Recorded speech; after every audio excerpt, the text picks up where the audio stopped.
correction des exercices sur les transformations physiques et chimiques. On attaque par l'exercice 1. Les transformations sont modélisées par les équations ci-dessous. Identifier la nature physique, chimique ou nucléaire. Première équation. On constate que côté réactif et côté produit, il y a les mêmes éléments arrangés différemment. C'est donc une réaction chimique. Équation B. On constate que côté réactif et produit, il n'y a pas les mêmes éléments.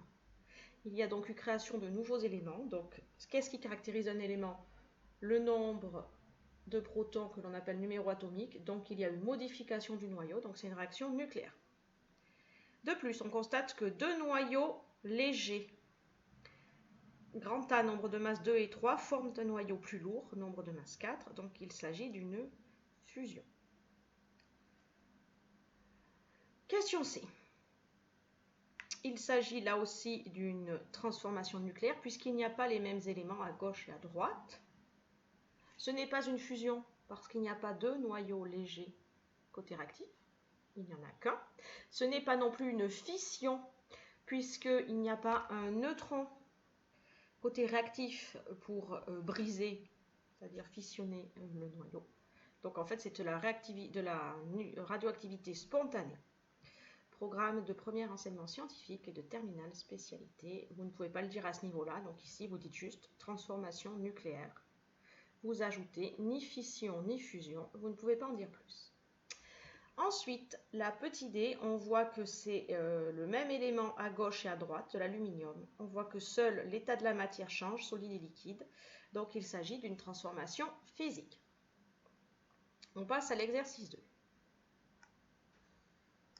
Un bac à glaçons contenant 50 g d'eau liquide est placé dans un congélateur. On a bien compris que l'eau liquide allait donc devenir solide. Donner la chaleur latente ou énergie massique de fusion, attention, on donne la fusion, et nous on a affaire à une solidification, et de 335 kJ par kilo. Hop, on est vigilant. On voit qu'il apparaît des kilogrammes alors que ici ce sont des grammes. Donc on sait déjà qu'il y aura une conversion. Quelle est la valeur massique de l'énergie de solidification de l'eau? Donc, on est parti. Exercice 2. On a appris dans le chapitre 3 qu'un changement d'état et son changement d'état inverse se produisent à la même température. On a appris dans ce chapitre que des réactions, des transformations physiques opposées ont des énergies massiques opposées. Donc L fusion égale L moins L solidification. Donc L solidification, c'est moins 335 kJ par kilogramme d'eau. Oui, parce que je ne l'ai pas précisé dans la leçon, mais les chaleurs latentes, bien sûr, vous l'avez compris, dépendent de l'espèce chimique considérée. Écrire l'équation de solidification de l'eau. Donc, on a de l'eau liquide, H2O. Ça devient de l'eau solide, H2O solide.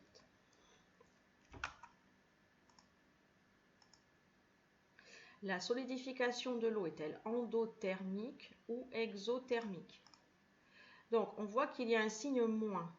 Donc, le système étudié, c'est l'eau. Là, comme il y a un signe moins, l'eau perd de l'énergie. Donc, ça veut dire qu'elle donne l'énergie au milieu extérieur. Donc, L solidification est inférieure à 0, virgule, l'eau perd de l'énergie, virgule, la solidification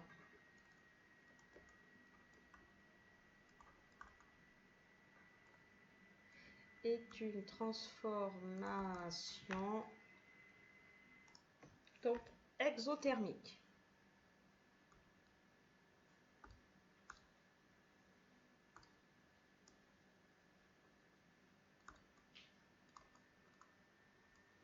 Comme le système perd de l'énergie, ça veut dire qu'il le renvoie au milieu extérieur, donc il libère de l'énergie, elle sort exo.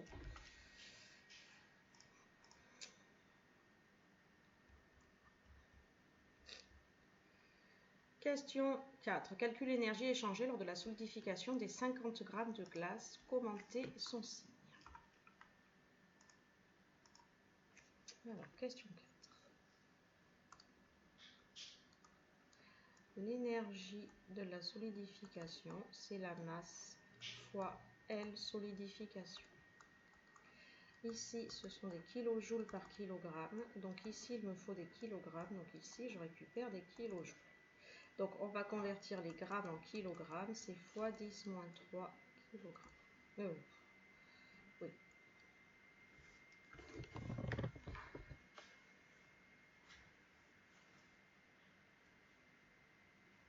Kilo, ça veut dire 10 puissance plus 3, je vous rappelle, quand on revient vers l'unité. Là, on fait l'inverse. On part de l'unité gramme pour aller vers kilogramme.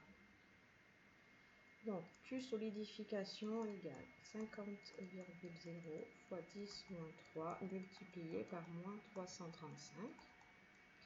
Donc, je vous laisse faire le calcul. C'est égal à moins 16,75. Comme il faut 3 CS, moins 16,8 kJ.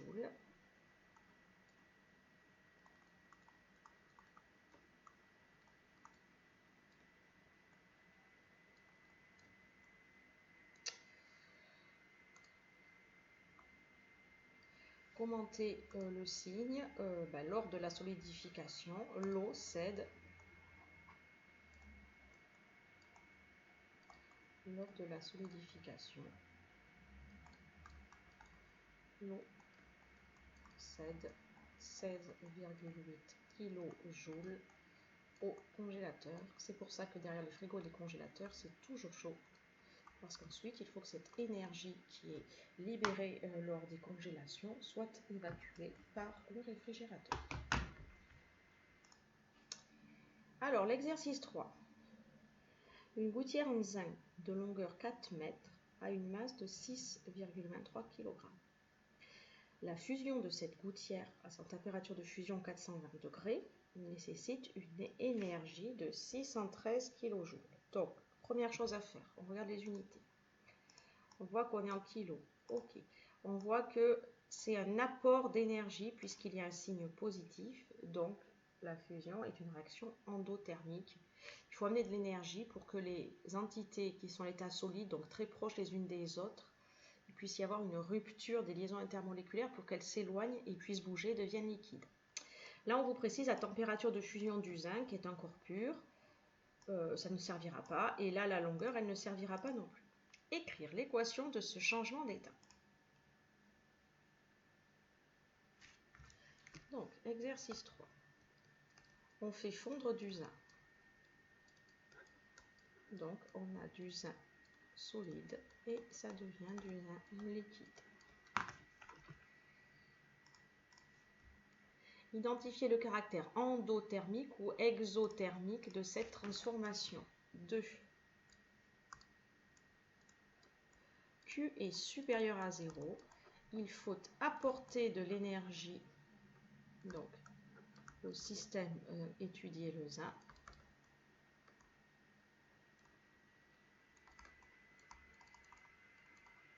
Donc, cette transformation est endothermique.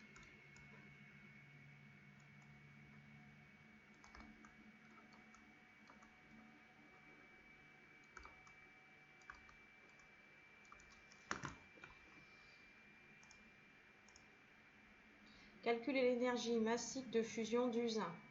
Donc, grand L fusion, il doit être positif donc. Parce que c'est endothermique.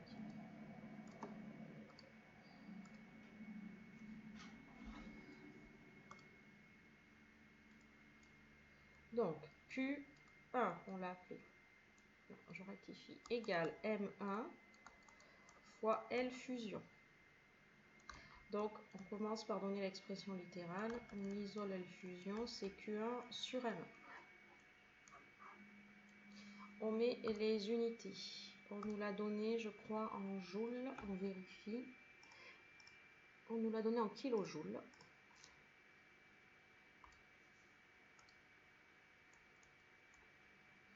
Ici en kilogrammes. Donc ici, on récupère des kilojoules par kilogramme. Si vous avez l'envie, je ne sais pas pourquoi, de convertir en joules, eh bien, vous récupérerez des joules par kilogramme.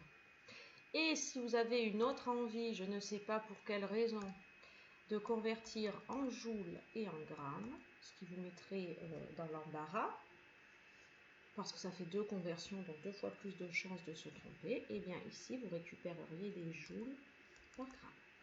Comme on ne vous impose pas d'unité, vous ne faites pas de zèle, nous avons des kilojoules divisé par des kilogrammes, donc on reste en kilojoules par kilogramme.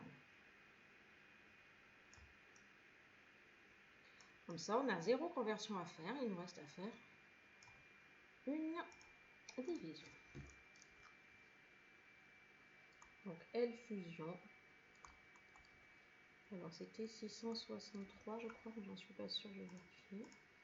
673 divisé par 623. Donc 673 divisé par 6,23.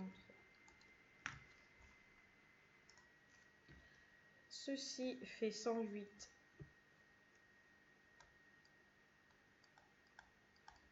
0,25, etc. Comme il nous faut 3 CS, on arrondit à 108 kJ par kilogramme.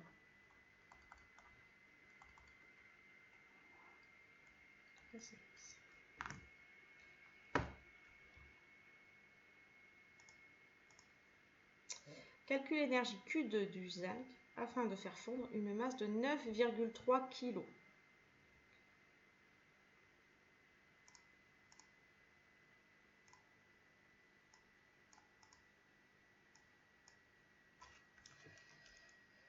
Donc, question 4.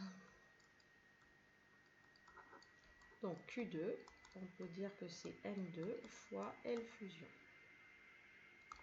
Nous allons calculer L fusion. Donc, on le remplace. Ici, ce sont des kilojoules par kilogramme. Ici, ce sont des kilogrammes. Et ici, ce sont des kilojoules. Donc 9, j'ai oublié complètement les chiffres. 9,23 je crois.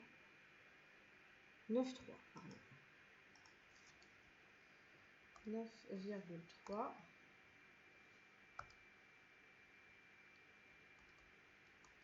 multiplié par 108.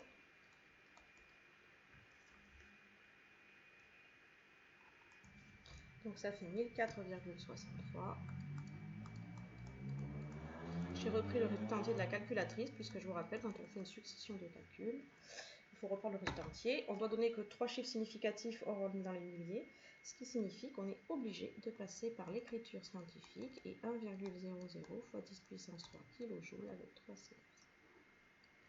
Autre façon de faire, c'est de dire que L fusion, c'est toujours le même, puisque c'est une constante, c'est Q1 sur M1, mais c'est aussi Q2 sur M2. Donc ça veut dire que Q2, c'est le rapport des masses, l'énergie qui était donnée dans l'énoncé initialement. On voit que c'est symétrique, les unités des masses s'annulent. Donc ici, si on a des kilojoules, ici on conserve des kilojoules. Si on fait le calcul, bien sûr, ça doit fonctionner. On va le faire pour le plaisir. Donc c'était 9,3 kg divisé par 6,73, par 6,23, pardon.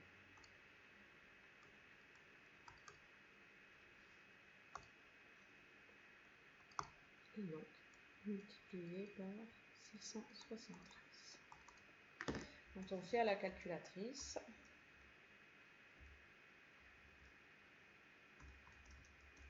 ça fait exactement la même chose. Ok.